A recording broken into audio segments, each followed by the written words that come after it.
Hello friends, मैं advocate Vinod Sharma अपने channel कानून और आम आदमी में आपका एक बार फिर हार्दिक स्वागत करता हूं। दोस्तों, रोड एक्सीडेंट्स पर मैंने पहले बहुत सारी वीडियोस पोस्ट की हैं जिन्हें आप देख रहे हैं और उसके साथ साथ आप क्वेरीज कर रहे हैं रोड एक्सीडेंट के बारे में, उनके केस के बारे में कि अगर ये सेक्शन लगे तो क्या होगा और 279 कैसे प्रूव होती है। तो एक मेरे जो सब्सक्राइबर हैं उन्होंने मुझे रिक्वेस्ट किया कि मैं 279 यानी कि रैश और नेग्लिजेंट जो ड्राइविंग है उस पर एक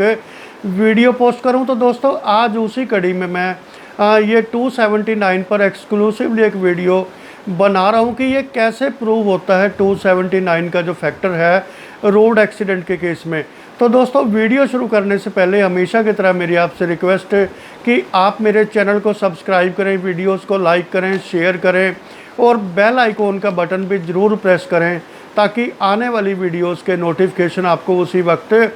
मिलते रहें। तो दोस्तों, वीडियो शुरू करते हैं। सेक्शन 279 क्या कहती है, पहले ये समझना ज़रूरी है, उसके बाद हम जो है आगे की बात करेंगे। तो सेक्शन 279 कहती है कि ड्राइविंग और riding on a public way so rashly और negligently as to endanger human life etcetera, यानी कि पब्लिक वे पे, पब्लिक रोड पे लापरवाही से, गफलत से गाड़ी चलाना, ड्राइव करना, जिससे जो है जो दूसरे लोग हैं उनके जीवन को खतरा होता है। तो ये 279 की परिभाषा है। इसमें दोस्तों जो इम्प्रिजनमेंट है वो 6 महीने की है और फाइन है वो 10,000 रुपये तक का है, और या फिर ये दोनों भी हो सकते हैं। अब मैं आपको ये बताऊंगा कि ये 279 प्रूव कैसे होती है और इसमें कौन कौन से इसके कंपोनेंट्स होते हैं जब रैश और नेग्लिजेंट ड्राइविंग कोर्ट में प्रूव हो जाती है बिना किसी रीज़नेबल डाउट के। तो दोस्तों, इसमें सबसे पहले अक्यूज़ का गिल्ट प्रूव करने के लिए 3 चीज़ें केस में ज़रूरी होती हैं। सबसे पहले कि क्या वाकई में ये एक्सीडेंट हुआ है, दूसरा कि क्या जो एक्सीडेंट हुआ है वो अक्यूज़ की रैश और नेग्लिजेंट ड्राइविंग की वजह से हुआ है, और तीसरा कि ये जो व्यक्ति कोर्ट में इस वक्त खड़ा है क्या ये वही व्यक्ति है जो उस टाइम गाड़ी चला रहा था, ऑफेंडिंग व्हीकल चला रहा था। तो कोर्ट जो है ये 3 चीज़ें लेकर चलती है, उसके बाद ये केस आगे एक्सपेंड होता है। और जो इसका फैक्टम होता है रैशनेस का, it has to be substantiated by complainant and eye witnesses. और जो फैक्टम है रैशनेस का वो कौन प्रूव करता है, कंप्लेनेंट प्रूव करता है, और जो आई विटनेस है या कई सारे आई विटनेस हैं मान लो, वो प्रूव करते हैं। और अगर आई विटनेस और कंप्लेनेंट ये टेस्टिफाई करें कि the offending vehicle was coming from wrong side, की वो रॉन्ग साइड से आ रहा था, जिग जैग वे में चलाया जा रहा था, उसने जो है रोड सेफ्टी के कोई रूल फॉलो नहीं किए थे, या जो है बहुत ही नेग्लिजेंटली और रैशली गाड़ी चलाई जा रही थी, और जो इसका जो ये एंड जो जिससे जो है विच एंडेंजर्ड ह्यूमन है लाइफ, जिससे जो सड़क पर दूसरे लोग चल रहे थे उनके जीवन को खतरा हो रहा था, ऐसी गाड़ी चलाई जा रही थी। तो ये दोस्तों इसका जो है फैक्टम, ये कंप्लेनेंट और आई विटनेस इसको प्रूव करते हैं, जो बाकी विटनेस है वो उसको कोरोबरेट करते हैं। अब मैं आपको बताऊं कि नेग्लिजेंट क्या होती है। नेग्लिजेंट है, मान लो कोई आदमी, हम किसी को कहें कि ये नेग्लिजेंट वे में गाड़ी चला रहा है। Negligent is characterised by a person's failure to exercise the degree of care, यानी कि जितनी केयर हमें करनी चाहिए थी गाड़ी चलाते वक्त उतनी केयर हमने नहीं की, और ये हमारी फेलियर है अगर हम गाड़ी चलाते वक्त केयर नहीं कर रहे हैं, और that someone of ordinary prudence would have exercised in the same circumstances. और अगर कोई आम व्यक्ति भी उस स्थिति में है तो वो जितनी केयर या जितनी सेफ्टी अपनी लोगों की वो बरतता, अगर उतनी सेफ्टी नहीं बरती तो ये रैशनेस ये नेग्लिजेंट के फैक्टर को करेक्टराइज करता है। अब मैं आपको एक एग्जांपल देता हूँ कि there is a difference between an act done inadvertently and an act done negligently. अभी जो है मान लो कोई चीज़ गलती से हो गई, उसमें कोई जो है लापरवाही नहीं थी, और एक चीज़ लापरवाही की वजह से हुई, तो ये दो फैक्टर हैं, इनमें क्या डिफरेंस है ये मैं एक एग्जांपल से आपसे बताऊंगा। कि मान लो आपसे किचन में गिलास टूट गया कांच का, लेकिन जो है वो आपकी लापरवाही से नहीं टूटा, वो आपकी गलती से टूट गया, आपने उसको देखा नहीं और वो जो है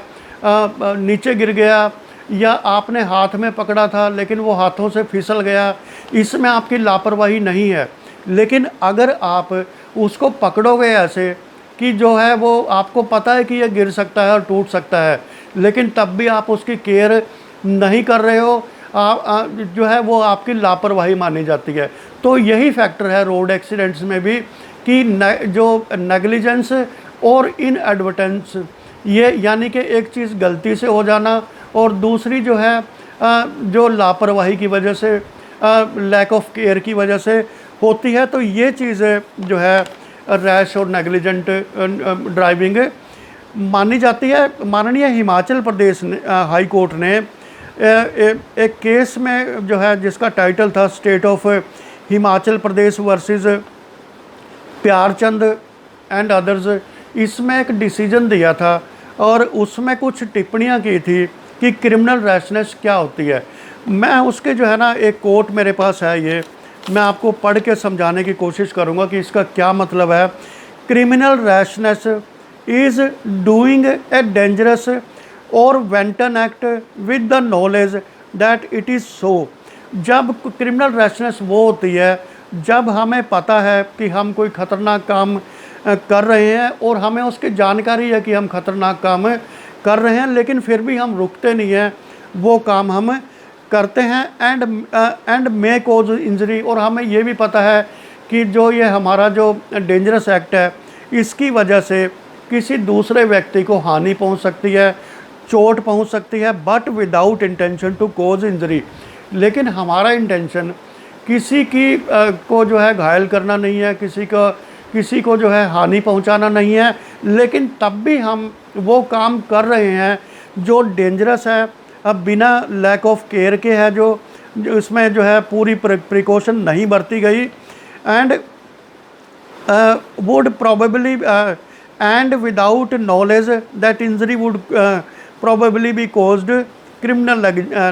कोज्ड। और उसमें हमें पता है कि जो हम एक्ट कर रहे हैं उससे दूसरे व्यक्ति का नुकसान हो सकता है, लेकिन उसकी हम परवाह नहीं करते। ये एक क्रिमिनल रैशनेस का एग्जाम्पल है। Criminal negligence is the gross and culpable neglect. जो क्रिमिनल नेग्लिजेंस है वो एक ऐसा संपूर्ण और एक कल्पेबल नेग्लेक्ट है जिसकी हम अनदेखी करते हैं, जिस काम की, और failure to exercise reasonable care, या जितनी रीजनेबल केयर उसमें चाहिए उस काम को करते हुए, जैसे मान लो ड्राइविंग है, उसमें हमें रीजनेबल केयर करनी पड़ती है कि कितनी स्पीड होनी चाहिए, कौन सी डायरेक्शन होनी चाहिए, और जो है जो रूल्स हैं सेफ्टी के वो हमें फॉलो करने चाहिए। तो failure to exercise reasonable care and proper precaution, कोई हम प्रिकॉशन अगर नहीं लेते